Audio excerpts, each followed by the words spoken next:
नमस्कार। जूही स्टोरी में आप सभी का स्वागत है। आज हम सुनेंगे मालती जोशी जी की कहानी बिंदा। तो चलिए कहानी की शुरुआत करती हूँ। अनुराधा ने नाश्ते की टेबल से उठते हुए कहा, सीमा, मैं शाम के खाने पर नहीं हूँ और घर लौटने में भी शायद देर हो। कहीं जा रही है? नहीं, ऑफिस में ही फेयरवेल पार्टी है। किसकी? मेरी। आपका ट्रांसफ़र हो गया है क्या? नहीं, मैं नौकरी छोड़ रही हूँ। समीर अखबार में सिर डाले बैठा था, एकदम चौंक पड़ा। नौकरी छोड़ रही हो? किस खुशी में? मैं शादी कर रही हूँ, उसने शांत स्वर में कहा। समीर के हाथ से अखबार छूट गया। बोला, इस बुढ़ापे में तुम्हें क्या सूझी? पर उसकी बात पूरी होने से पहले ही सीमा उठकर ननद के गले लग गई थी। आप शादी कर रही हैं दीदी? What a pleasure surprise. इस खबर का कब से इंतज़ार था। कौन है वह खुशनसीब? अनुराधा ने पर्स से एक कार्ड निकालकर उसे थमा दिया। वाह, बाकायदा कार्ड वगैरह छपवाकर शादी की जा रही है। समीर ने तंज किया। क्यों, शादी में कार्ड नहीं छपते क्या? कुछ भी बोले जा रहे हैं, सीमा ने कहा और अधीरता से कार्ड निकालकर पढ़ा। Anuradha and Pradeep invite you. वाह, आप लोगों ने अपने नाम से निमंत्रण छपवाया। So sweet. प्रदीप मतलब? प्रदीप मेहता। मैं वही सोच रही थी, आपके बॉस है ना? फैंटेस्टिक। वह आगे बढ़ती गई। यह क्या, 2 को शादी रखी है आपने? 30 तो आज हो ही गई। 31 और 1, बस 2 ही दिन बीच में है। इतनी जल्दी कैसे, क्या होगा बताइए? कुछ करना ही नहीं है। सीमा ठीक तो कह रही है, समीर गुर्राया। तुम पहले से नहीं बता सकती थी? पहले से बताती भी तो तुम्हारा रिएक्शन तो यही होता ना। उनकी बात पर ध्यान मत दीजिए दीदी, मुझे यह बताइए कि सीमा, मैंने कहा ना कि कुछ नहीं करना। बुढ़ापे की शादी है। शादी शादी होती है दीदी, कैसे भी हो, थोड़ी धूमधाम तो होनी चाहिए। थोड़ी धूमधाम हो रही है। मेरी कलीग है ना पूनम, रविवार को उसने संगीत और मेहंदी का कार्यक्रम रखा है। बाद में डिनर भी होगा। तुम और शमा ज़रूर आना। आना मतलब? मैं इतवार की सुबह ही पूनम के यहाँ शिफ्ट हो जाऊंगी। दूसरे दिन वहीं से मंदिर जाऊंगी। मंदिर क्यों? शादी आर्य समाज मंदिर में होगी ना। कार्ड में वह नहीं लिखा है, पर तुम लोगों को आना है, शादी में भी और रिसेप्शन में भी। अच्छा, मैं चलूँ? देर हो रही है। आज नौकरी का आखिरी दिन है, अपना रिकॉर्ड ख़राब नहीं करना चाहती। सीमा बंद दरवाजे की तरफ कुछ देर अपलक देखती रही, फिर एकदम पति पर बरस पड़ी। यह तो साफ नज़र आ रहा है कि आप खुश नहीं हुए हैं, पर आदमी दिखावा तो कर सकता है। क्या ज़रूरत थी? मेरे हिस्से की खुशी भी तो तुमने जाहिर कर दी। वाह, क्या गदगद हुई जा रही थी। खुशी की बात हो तो लोग खुशी होते हैं, सब लोग आपके जैसे नहीं होते। उस बुढ़ऊ से शादी कर रही है, उसमें कौन सी खुशी है? पता है, उसके कॉलेज गोइंग बेटे हैं 2। दीदी की अगर समय से शादी हो गई होती तो उनके भी इतने बड़े बच्चे होते। हमारा शौनक ही अगले वर्ष कॉलेज में होगा। दीदी के बच्चे तो उनसे बड़े ही होते ना। जो कुछ भी हो, इतने दिनों बाद उनके जीवन में एक सुख की बयार आई है। आप उन्हें बधाई नहीं दे सकते थे? उल्टे ताना मारते रहें, उल्टी सीधी बातें करते रहें। मुझे इतनी शर्म आ रही थी कि क्या बताऊं। मैडम, ये जो तुम बयार वगैरह कह रही हो ना, आधी आधी तुम्हारे सारे सपनों को उड़ा कर ले जाएगी। कौन से सपने? यही कि बेटी को डॉक्टर बनाऊंगी, उसके लिए डॉक्टर दूल्हा लाऊंगी, बेटे को इंजीनियर बनाऊंगी, उसे अमेरिका भेजूंगी। सारे अरमान धरे रह जाएंगे। देखिए, मैंने जो भी सपने देखे हैं अपने पति के भरोसे देखे हैं, दीदी के भरोसे नहीं। अब अगर मेरे पति की हैसियत नहीं है तो ना सही। ज़रूरी थोड़ी है कि दुनिया का हर बच्चा डॉक्टर इंजीनियर बने। फिर मेरे पास एक विकल्प और भी है। आपके यहाँ तो परंपरा है कि बहनें भाई को पढ़ाती हैं, समा 12वीं के बाद कोई जॉब कर लेगी। हाँ, आपके घर की दूसरी परंपरा मैं नहीं निभाऊंगी। मैं अपनी बेटी को अनब्याही नहीं रखूंगी।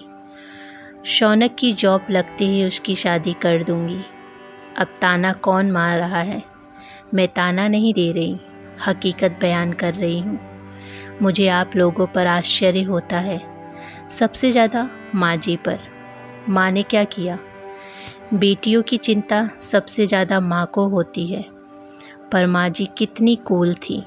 हम लोगों की शादी हुई तब दीदी मुश्किल से 30-32 की ही रही होंगी, पर माँ जी हमेशा कहती, अब इस उम्र में वह क्या शादी करेगी। दरअसल माँ बहुत इनसिक्योर फील कर रही थी। क्यों? दादा भाई पढ़ लिख कर अमेरिका चले गए। एक बार बस शादी करने भर को आए थे, उसके बाद घर का मुंह नहीं देखा। कभी भारत आते भी हैं तो ससुराल में दर्शन देकर लौट जाते हैं। माँ को डर लगा रहता था कि कहीं ये भी चला गया तो मेरा क्या होगा, मैं किसके पास रहूँगी। पर आप तो कहीं जाने वाले नहीं थे, तो आप ही पहल करते, दीदी की शादी करवाते। शादी कोई मजाक है? बोरी भर रुपया लगता है उसमें। बड़े वहाँ ऐश कर रहे हैं, मैं अकेला बलि का बकरा क्यों बनूं? बलि का बकरा तो बेचारी दीदी बनी है। अपने स्वार्थ के लिए आप सबने उनके सपने गिरवी रख दिए। अब जब वो उठाने जा रही हैं तो आपको आग लग रही है। इतने स्वार्थी लोग मैंने कभी नहीं देखा। क्या स्वार्थ देखा तुमने मेरा? आपको एक परमानेंट कमाऊ मेंबर मिल गया था, उसके भरोसे आप अपने बिजनेस का खेल खेलते रहें। कभी मास्को कभी पूना। गृहस्थी ऐसे नहीं चलती। सच बताऊं, मुझे यह घर, यह गृहस्थी कभी अपनी नहीं लगी है। नहीं, इस घर की हर चीज़ दीदी के पैसों से, दीदी की पसंद से है। फिर चाहे वो टीवी हो, फ्रिज हो, गोदरेज अलमारी हो, सोफ़ा सेट हो, दरवाजे के पर्दे तक दीदी लाती हैं।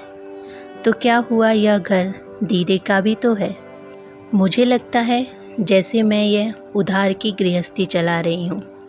यहीं तक बात होती तब भी गनीमत थी। आप बच्चों को भी उनके पीछे लगा देते हो। छोटे थे तब तक ठीक था, खिलौने और टॉफ़ी से बात बन जाती थी।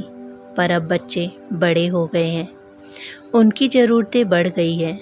हर बात के लिए बुआ का मुंह देखना अब उन्हें अच्छा नहीं लगता।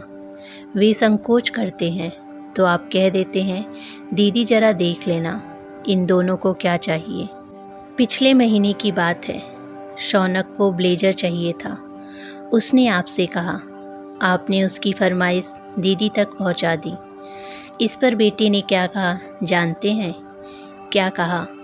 वह बोला कि आप लोगों ने हम दोनों को बुआ के भरोसे पैदा किया है। क्या उस नालायक की यह मजाल? मैं भी गुस्से में आकर उसे तड़ से एक चाटा जड़ दिया था। बाद में दिन भर रोती रही थी मैं। बच्चे ने कुछ गलत तो नहीं कहा था। बच्चे के दिमाग में यह फितूर आता कहाँ से है, इसे आप नहीं समझेंगे। खैर चलो अब रसोई देखूं। आपकी तो सारी भूख प्यास आज गायब हो गई होगी, पर बच्चे बेचारी स्कूल से भूखे प्यासे लौटेंगे। ठीक 1:30 बजे दोनों बच्चे घर में दाखिल हुए। आते ही घर में हंगामा शुरू हो गया। रोज की तरह उन्होंने बस्ते और जूते इधर उधर फेंके। फिर सीमा ने डांट लगाते हुए खुद ही उठाए। यूनिफॉर्म बदलने के लिए भी 10 बार कहा गया, तब बदले गए। फिर मुंह हाथ धोने के लिए एक बार और डांट लगानी पड़ी। जब लोग खाने की मेज पर आकर बैठे तब जाकर शांति स्थापित हुई। मम्मी, आज त्योहार है क्या कोई? समा ने पूछा। आपने हलवा बनाया है? आज बहुत बड़ा त्योहार है बेटा। कौन सा? बुआ की शादी हो रही है। वाओ, शमा ने खिलखिलाते हुए कहा। किससे हो रही है? प्रदीप मेहता। वाओ, समा ने फिर किलकारी भरी तो समीर हत्थे से उखड़ गया। ये क्या वाव वाव लगा रखा है? This is a just an expression पापा, शौनक ने कहा। खुशी जाहिर करने का एक तरीका है। तुम्हें बहुत खुशी हो रही है? क्यों, आपको नहीं हो रही? बच्चों ने एक साथ पूछा। सीमा ने तुरंत स्थिति संभालते हुए कहा, तुम लोग पहले चुपचाप खाना खा लो, बहसबाजी बाद में कर लेना। मम्मा, मीठा आपको शाम को बनाना था, तब बुआ भी खाने पर होती। बुआ शाम को घर नहीं है बेटा, आज उनकी फेयरवेल पार्टी है। क्यों? बुआ नौकरी छोड़ रही हैं। वो समा फिर वाव कहने वाली थी, पर उसने अपने आप को रोक लिया। मतलब बुआ अब फुल टाइम हाउसवाइफ बन जाएंगी। How exciting. बच्चों की वह निश्चल खुशी और निर्मल आनंद देखकर सीमा को बहुत अच्छा लगा। रात अनुराधा देर से लौटी, पर बच्चे उसकी प्रतीक्षा में लगे हुए थे। आते ही बुआ से लिपट गए। उनका वह निष्कपट प्रेम देखकर सीमा की आंखें भर आई। उसने प्रार्थना की, हे ईश्वर, मेरे बच्चे ऐसे ही निश्चल निस्लुप्स बने रहें, स्वार्थ की गंध भी उन तक न आ पाए। सुबह अनुराधा ने ऐलान किया, सीमा, आज हम तीनों खाने पर नहीं हैं, मैं बच्चों को ट्रीट दे रही हूँ। हमने क्या पाप किया है? तुम्हारे पतिदेव हंडे सा मुंह फुलाकर बैठे हैं, उन्हें छोड़कर चल सकती हो? मैं तो मजाक कर रही थी दीदी, आप लोग जाइए, मुझे आज बहुत से काम निपटाने हैं। बच्चों के जाते ही सीमा तैयार हुई। समीर से कहा, खाना मेज पर रखा है, समय से खा लेना। बाहर जाना हो तो चले जाना, मेरे पास चाबी है। तुम कहाँ जा रही हो? सीमा ने जवाब देने की ज़रूरत नहीं समझी। बच्चे जब घर लौटे तो माँ घर में नहीं थी। उन्हें बड़ी निराशा हुई। वे माँ को अपनी शॉपिंग दिखाना चाहते थे। बुआ ने दोनों को पार्टी में पहनने के लिए बड़ी सुंदर ड्रेसेस दिलवाई थी। माँ की अनुपस्थिति से सारे उत्साह पर पानी फिर गया। पापा घर में थे, पर कब से उनका मूड कुछ अजीब सा चल रहा था। हिम्मत नहीं हुई। सीमा काफ़ी देर से लौटी। वह भी शॉपिंग करने आई थी, पर उसने अपनी शॉपिंग किसी को दिखाई नहीं, सीधे जाकर अलमारी में रख दी। फिर शर्मा को आवाज़ दी, दरवाजे पर बंधनवार लगाने के लिए कहा। आज तो आर्टिफिशियल ले आई हूँ, कल चौधरी साहब के घर से आम के पत्ते ले आऊँगी। फिर शौनक की मदद से दिवाली पर लगाई जाने वाली झालर सब जगह लगवाई। शाम को घर एकदम जगमगा उठा। शाम को अड़ोसी पड़ोसी पूछने आ गए कि भाई किस बात का जश्न हो रहा है। भीतर बैठे अनुराधा और समीर को तब तक पता ही नहीं था कि बाहर क्या हो रहा है। सीमा ने कहा, दीदी 4-5 स्पेयर कार्ड हो तो मोहल्ले में बांट दूंगी। अनुराधा ने उसके सामने कार्ड का गट्टा पटक दिया। प्रदीप ने ज़बरदस्ती थमाए थे, काम आ गए। सुबह अनुराधा ने 2 बड़े सूटकेस ड्राइंग रूम में लाकर रख दिए। बोली, 10 बजे पूनम मुझे पिकअप करने आएगी। दीदी अपनी सहेली से कहना नाश्ता यहीं करेंगी। ओके। करते हुए अनुराधा कमरे में चली गई। समीर ने कहा, ये कितना सामान ले जा रही है? 45 साल की उम्र में क्या उनके पास इतना भी सामान नहीं होगा, खासकर तब जब वे हमेशा के लिए जा रही हैं।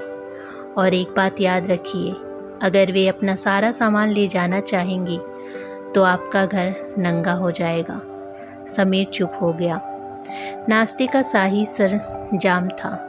गुलाब जामुन, समोसे और पोहा, सब कुछ सीमा ने घर पर बनाया था। सुबह 5 बजे से उठी हुई थी। वह अनुराधा के लिए उसने चांदी की प्लेट निकाली थी। उसके आसपास फूलों की रंगोली बनाई थी। देखकर सबका जी खुश हो गया। नाश्ते के बाद शमा से बोली, गुड़िया चाय बन रखी है, तू सबको सर्व कर दे, तब तक मैं आ रही हूँ। दीदी मेरे साथ आइए। तो वह अनुराधा को पूजा के कमरे में ले गई। उसकी सास के ज़माने में इस कमरे की रौनक कुछ और थी। अब तो महज स्टोर रूम बनकर रह गया है। ठाकुर जी बेचारे चुपचाप एक चौकी पर विराजमान हैं। अनुराधा को एक चौकी पर बिठाते हुए सीमा बोली, दीदी कन्या की विदाई कैसे होती है यह आपके घर में देखने का सौभाग्य नहीं मिला। मैंने अपने घर में जो देखा है सीखा है वह कर रही हूँ। उसने अनुराधा के माथे पर रोली चावल का टीका किया, फिर उसकी गोद में एक सुंदर सी थैली रखकर उसमें चावल, नारियल, सुपारी, मेवे, मखाने से उसकी गोद भर दी। फिर उसमें थैली से निकालकर एक डिब्बा उसकी गोद में रख दिया। अब ये क्या है, खोलकर देखिए। अनुराधा ने खोलकर देखा, बनारसी साड़ी थी। आप शादी में यही पहनेंगी? बाप रे, यह झल्लर मल्लर मैं पहनूंगी? बिल्कुल पहनेंगी, अर्जेंट में ब्लाउज सिलवा कर लाई हूँ, मना मत कीजिएगा। बस हो गया कि अभी कुछ और है ना? कहते हुए उसने लाल मखमली डिब्बे में से 2 कड़े निकाले। सीमा तू पागल तो नहीं हो गई? एक दिन में कितने पैसे फूंक डाले? इतने पैसे मेरे पास है भी। ये आपकी माँ के कड़े हैं। इस घर से आप खाली हाथ नहीं जाएंगी, माँ का आशीर्वाद लेकर जाएंगी। मुझे रुलाकर ही मानोगी क्या? थोड़ा सा रो लीजिए, सगुन हो जाएगा। बाहर पूनम अधीर हो रही थी। शमा देख तो तेरी बुआ कहाँ गायब हो गई है। 11 बजे की पार्लर में अपॉइंटमेंट है। बुआ पार्लर जाएंगी? वाओ, क्यों नहीं जाएंगी, सब दुल्हनें जाती हैं। समा बुआ को बुलाने पूजा घर में गई। वहाँ अजीब दृश्य था। दोनों ननद भौजाई एक दूसरे के गले में बाहें डाले रखी थी और जार जार रो रही थी। शमा को पहली बार एहसास हुआ कि बुआ शादी मतलब सिर्फ सेलिब्रेशन नहीं है, इसका मतलब है बुआ हमेशा के लिए यह घर छोड़कर जा रही हैं। इस बात का एहसास होते ही उसे भी रुलाई आ गई और वह बुआ से लिपटकर रो पड़ी। तो ये थी मालती जोशी जी की कहानी बिंदा। उम्मीद है कि कहानी आप सभी को पसंद आए। कहानी पसंद आए तो वीडियो को लाइक, शेयर और चैनल को सब्सक्राइब जरूर कीजिएगा। धन्यवाद।